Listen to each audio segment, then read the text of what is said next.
para sa next episode natin ng Food Tripan.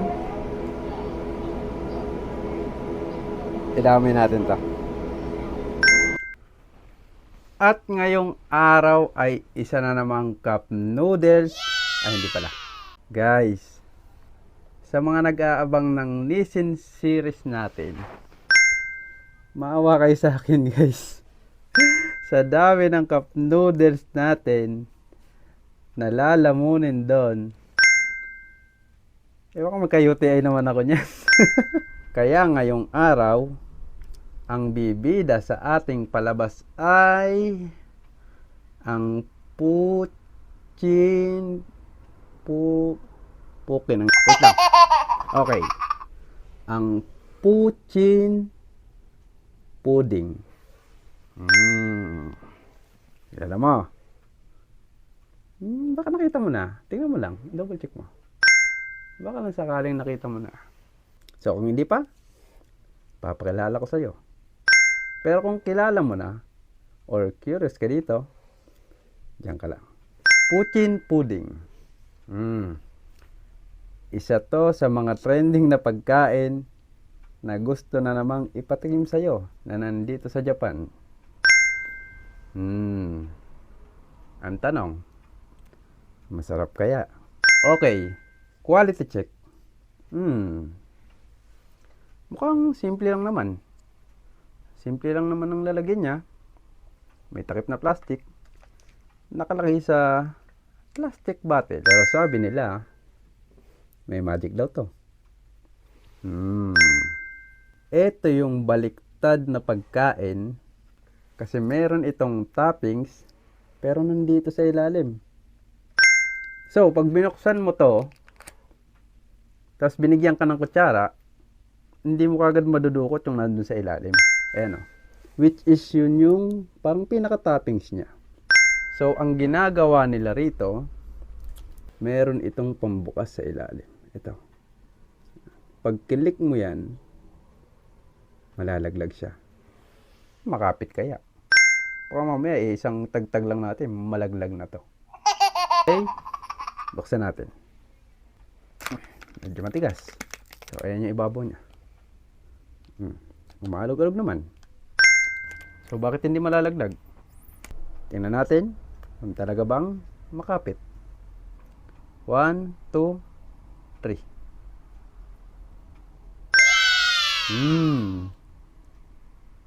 Hindi nalaglag. Halogin natin. Ayaw talaga. Matibay. I-click natin tong nasa ilalim. 1, 2, 3.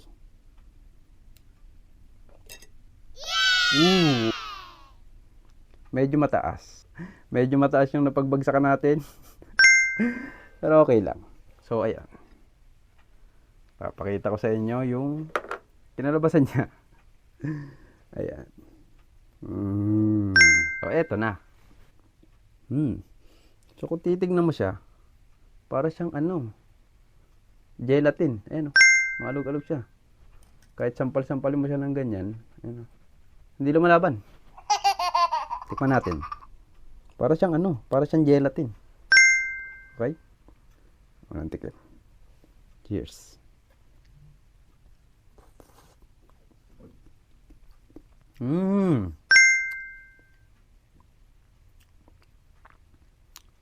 Nalulusaw sa bunganga. Parang para siyang taho.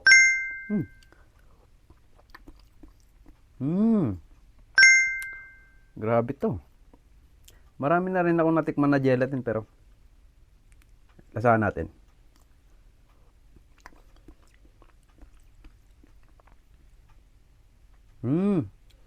Para siyang para siyang leche flan. Parang ganun yung lasa niya. Ang pinagkaiba nila, mas masarap to. Siyang leche flan na gelatin. Sarap. Nahuhulog. Ang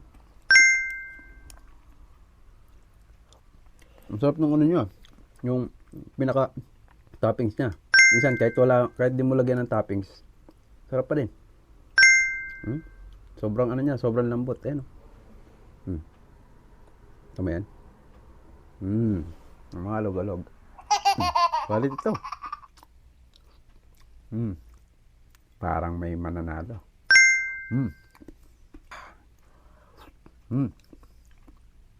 Kapal. Nalulusaw sa bunganga. Panalo. Yung parang pag tinikman mo, parang mapapangiti ka sa sarap. Pag first time mo siyang tinikman, grabe. Siyempre, pag madalas mo na ito natitikman, wala na. Winner to. Swerte ko, natikman ko na. Ako di ko pa natikman, bata ko dyan. Tikman mo. Ako na magpapatikim. Ito. Ayan. May kasama pang ano yan, toppings yan.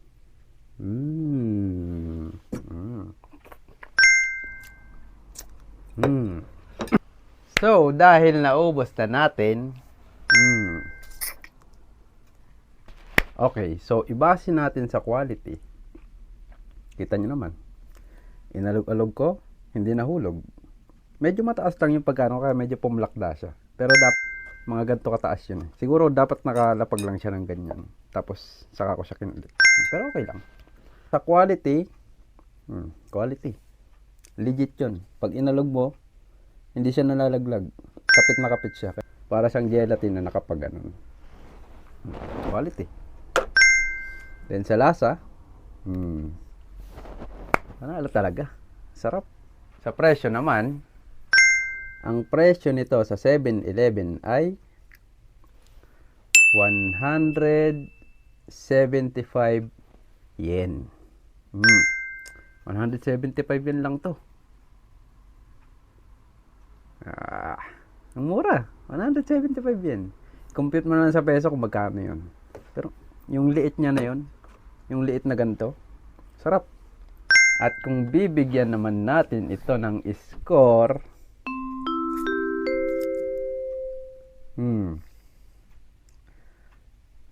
parang gusto ko siyang bigyan ng 10.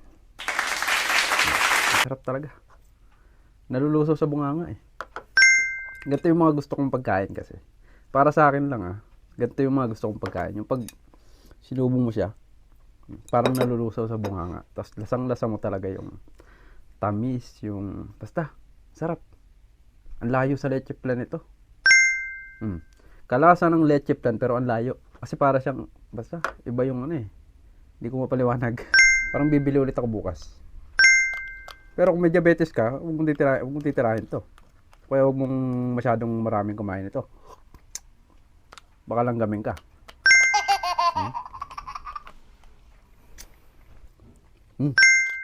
Guys, kung nandito ka pa sa Japan, or kung nagtatrabaho ka sa Japan, huwag kang papayag na hindi mo matikman to. Sarap. At ngayon, isa na namang pagkain ang nilantakan natin ngayong gabi. At kung pupunta ka dito sa Japan, at kung nandito ka pa, or kung may kamag-anak ka dito, kung pwede nyo tong ipabox. Hindi ko alam kung possible ipabox to. Gawin mo yan. Tikman mo to. Sarap. At kung gusto mong malaman ang iba pang pagkain sa konbini, maliban sa cup noodles, presyo, lasa, quality, na nandun sa convenience store, o hindi pa tapos yung nisensaga natin alam mo na gagawin mo. Abangan mo yung ibang episode natin. Okay. Puchin pudding recommended. Quality 10.